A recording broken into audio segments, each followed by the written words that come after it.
How's it going? I've just been doing couple little things, mostly around the crane today.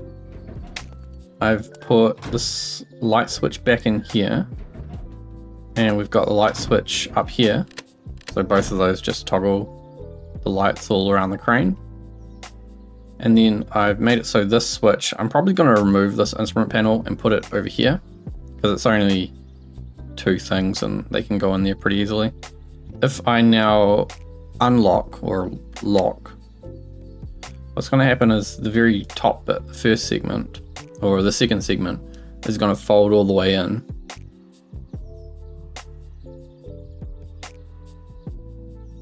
And then once that position equals 0, it's going to rotate and the first segment's going to come down. And this is to stop you from like hanging over the side with the second segment all the way down and then getting it caught and jammed up on the side somewhere. And so now it fully returns into place, locks all the hard points, and you just unlock it and you can go back about your business. And you can see here we've got a little display. So R is rotation. It gives you the rotation value in degrees. So I need to put a little dot up here after the number, so that right now we're like 120 degrees, 130 degrees, and so on. Then number 1 is the percentage of extension of the first segment, so I might put a big number 1 on that. And then number 2 is the percentage extension of the second segment, which goes up to 100% because that one has its full rotation range. Then we've just got hazard lights, which are the orange ones on the back here. And there's also orange ones on the very tip. And then I've got red lights at the two highest points. So even if if the second segment's down, then I guess the rails are the highest point, but red lights on either side near the ends of each segment where they're going to be the highest. And then this thing that's dangling around in front of it is a container spreader. And I've just started prototyping this. So let me put a container. So we have a container down there. Better turn on top connectors. And because this crane is only using one winch, we can't like turn this very easily. So these things on the ends, those are velocity pivots. And I haven't actually got a way to disconnect that right now. Let's just, we'll get it into position first. I'll spin it around into position and then I'll turn the connectors on. So these two arrows, you can spin right. And so the velocity pivots just both spin, creating like an opposite rotation on the container spreader. It's a bit slow, but I don't have reaction wheels. And apparently reaction wheels are kind of not that good anyway.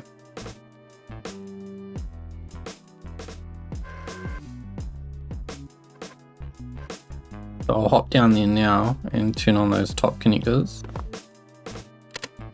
We need to come up a little bit and then I can spin it around. I think it's spinning backwards at the moment. I guess it depends on which way you're looking at it.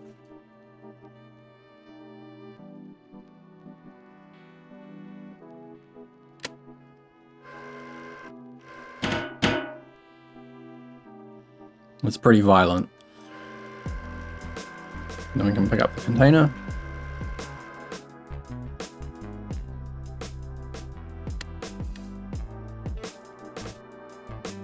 And now again, we need to spin it around.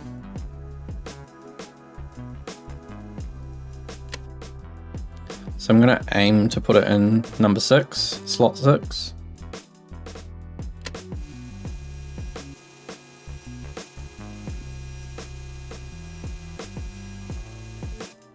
This is barely working.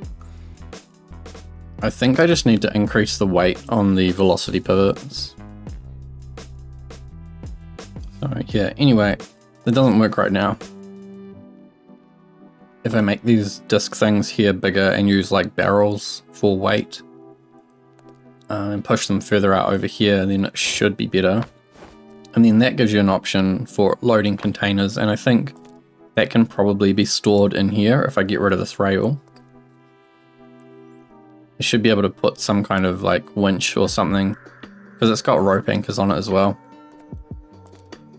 should be able to put like 2 winches in here and then have them both just pull a rope in, which will pull that up and like hook it onto the wall. Another thing I did, I changed half these weapons from SMG to rifle and half the ammo. So yeah, now you've got some sort of long range shooting, I guess, or more high powered shooting. I also extended this thing on the roof, the like air conditioning unit. So now it's got 2 fans and it's a bit longer. So when it comes down, it's like basically at the end of the helipad. But anyway, we're just going to get some more basic stuff set up. I wanted to get the weather information being fed to that display in the center. So it might be a 2x3 controller for that. I'm not sure exactly what you need to determine the wind direction and the wind speed, but we can detect like rain. I wonder if the rain sensor just output a single number. So we've got a rain factor and a humidity factor, and then the wind sensor has direction and speed. So that's at least 4 things plus a display output. I want this to look like the Don't Get Lost unit so that they can go together. So I might just grab, I might actually try and adapt the Don't Get Lost unit into it, because it has all this background color information, all the fonts and stuff. So first we've got vehicle speed, rain factor, humidity factor, wind speed, and wind direction. We don't need GPS. The angle might be useful because that's something we can use to output like a cardinal direction, which is this function up here. So I'm going to leave angle there and just get rid of the get number so that it can just be anything. I'm going to start connecting all these up and see what it just looks like. So that's rain, this is humidity, wind speed. Oh, I need temperature as well. Vehicle speed. Do I need temperature on this display? I kind of just want to see what's going to happen if I spawn it like this. Uh-oh. So essentially I want what I've got here, right?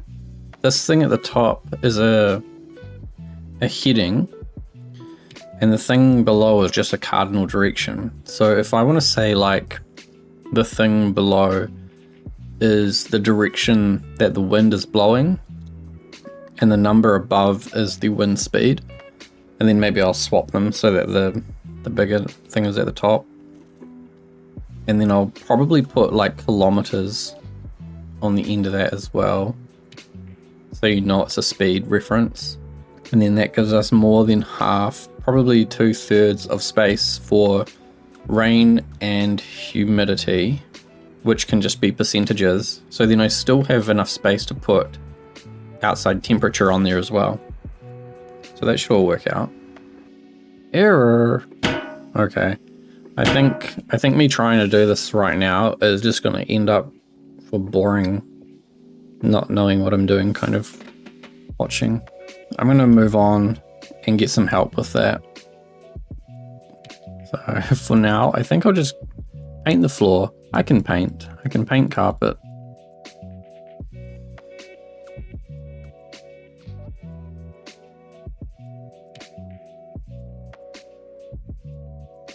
Now the carpet up here is done, and then I think under the seats we'll go with the grey. Okay, so I'm definitely running into some performance issues now. I think the spotlight on the bottom really has to go. The fact that it's a cylinder being chopped into like a physics shape, like when I added that, that's kind of when I lost my performance. So we won't be doing this method right now. What I am going to do though, I think using the small spotlights is fine, and we only need them in like a small patch. So if I line them up, probably have to do it all manually so that they're all the same way. So they're all going to be like this with the little arrow facing forwards and the big arrow facing directly down. And they will all move together now. And I'll set them to be a white light, so it's as bright as it can possibly go.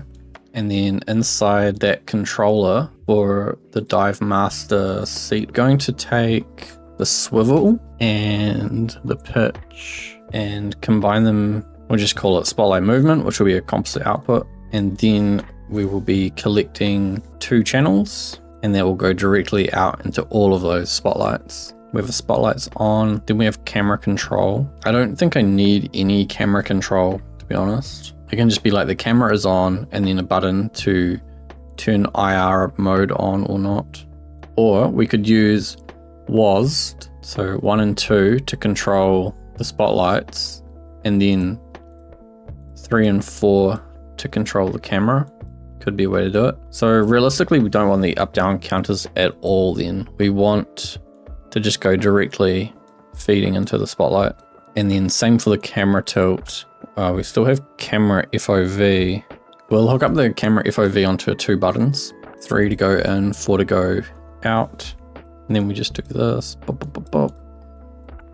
And so the seat becomes all sticky, like 10%.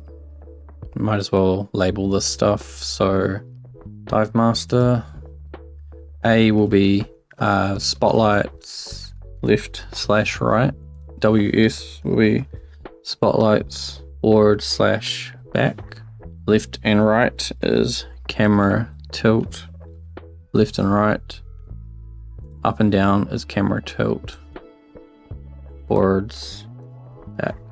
I don't usually like to label this kind of stuff, but I know that other people often complain at me about not labeling anything. So I can still have a camera, and I can still have a camera with an FOV if I place the camera between. So I've got like 4 of them, right? 4 spotlights. If I just go there, that's 14, that's 14. There is a barrel right there. What the hell is that? What is that? You. Oh no, I'm stuck in the saving game bug. Damn, I actually have to close the game for this? Oh man. Okay. Testing this. I'm losing my mind with this game. There is the bottom of the ocean. So we can go like left, right. Okay, so all the... Wow, that's insane. When you go backwards though, I bet it's strange because you'll be upside down.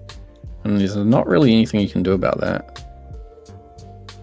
But I guess it still gives you the option to be able to see behind you. So yeah, you would be able to look around somewhat. And then one is spotlights. They all move together, so that's good. At night, they're a little bright, I guess. I'm just thinking, if you're a diver, is that too bright?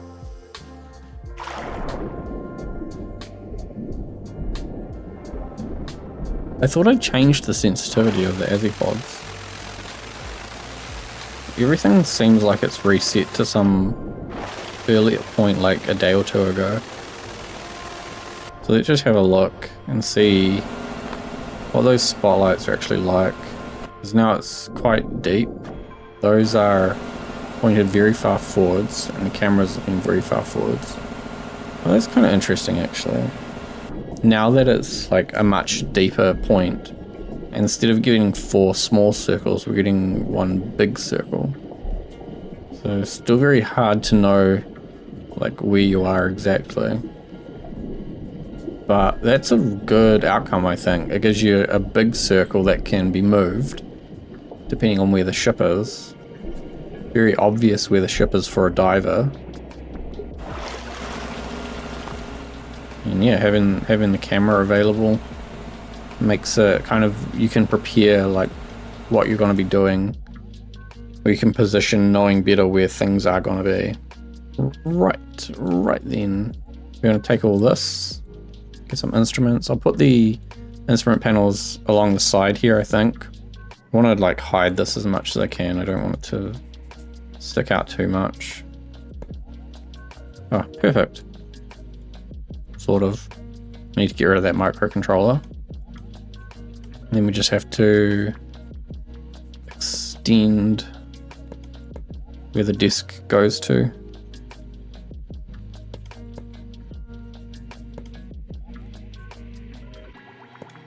Not sure what I'll do about the gap. Anyway, let's connect these pivots. Oh, they are connected to that. A dash, not the low dash, so I need them on the low dash rotation.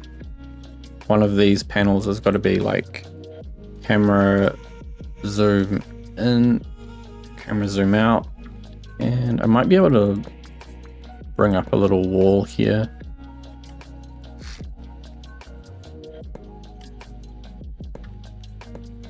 Just kind of gives them their own space, I guess. This could be a little table on the side for them to put their things on. Hopefully that's still kind of like easy enough to get in and out of. So we've got dive master seat, then we have, we're going to call it the driver's seat. Also, I think the roof in here, the ceiling needs to be grey. Wonder if I can plain fill. Does that grab anything else? Anything it shouldn't?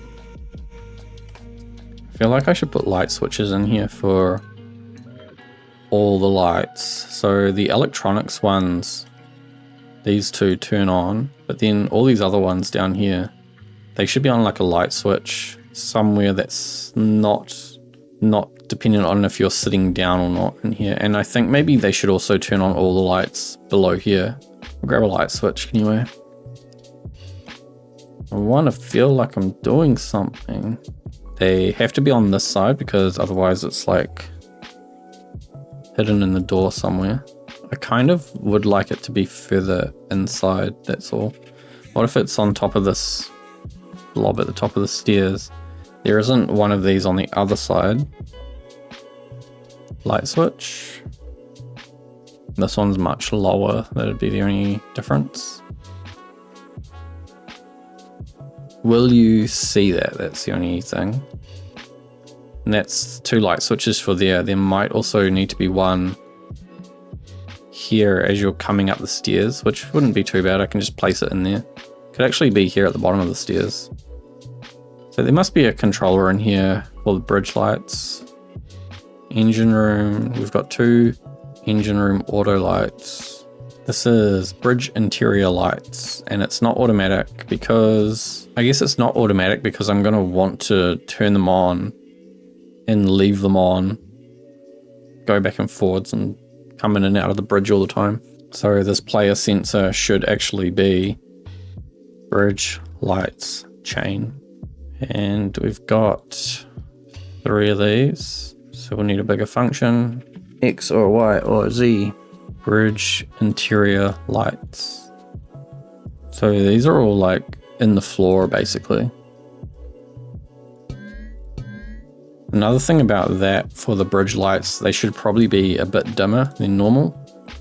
I'm gonna go with 0.7, see if that's any good. Oh, while I'm doing stuff, this instrument panel here, number 3 is depth ahead, reading on the wrong channel, so channel 3, and then the next one to it I'm going to hook up to the battery. I don't know why the max value is that high. It should maybe be like 600. Now I need to find where this goes to. Ah, it's all filled up. Make it one longer. We'll have the depth ahead. It's not really the depth ahead, it's just the depth at the front of the bow. And then the battery charge. There is a way to get the depth ahead, but it's a bit more complicated. It's a lot more complicated. This can go like down at the bottom here. And then we can put some smaller microcontrollers back in the server rack. And then depth ahead is just coming off this sensor. Yeah, that's just a distance sensor. If I use a laser sensor, then I can tilt the laser forwards. And I can know the distance to a forwards position. I wouldn't know, then I would also need the depth directly down. And then with those two values, I should be able to make a triangle. Let's put the laser sensor in there anyway. So if I just get the distance from that, then I can add this pivot value in and I can actually pivot the laser on like a 45-degree angle. You have to activate this. Controls whether or not the laser active. So I should find the electronics one, connect that to the laser. And then if I turn it into infrared mode, you won't see the giant red laser coming out of it. So that should be those. Let's check the clutch engagement as well. I set it to 3 and I think 3 is too much. I think 5 is maybe too little, and so we'll go with 4 and see if that's any better. The Azipods seem to be turning really quickly as well. So they are getting divided by 3, but maybe I need to divide it by 3 before I send it into the function. And then I'm using the throttle instead of speed, so that if you're jamming on the throttle, it's not going to roll you sideways if you're fully turned. So this is basically taking 1 and turning it into 33. The throttle is being divided by 3, so it's basically 33% is its maximum. And then the throttle is being multiplied by 50. And that is going to limit how far the Azipods can turn. Okay, lights. No, it's not bad. It's not the best though. I guess in full darkness, yeah, it's weird that it doesn't like light up anything further than like 3 or 4 blocks. But it's not going to blind you, so that's nice. And during the daytime, there's so many windows up here, you probably wouldn't turn that on. We've got the battery at 1, depth ahead at apparently 4.8. I'm just waiting for it to heat up. I'm going to take this zigzag pattern on the Don't Get Lost unit and put it in the crane. So on this display here, it'll have little zigzags. And we'll probably change the color palette to match what's in there as well, what's in the bridge. We're at full throttle. Speed is nearly 60 knots, or more than 60 knots.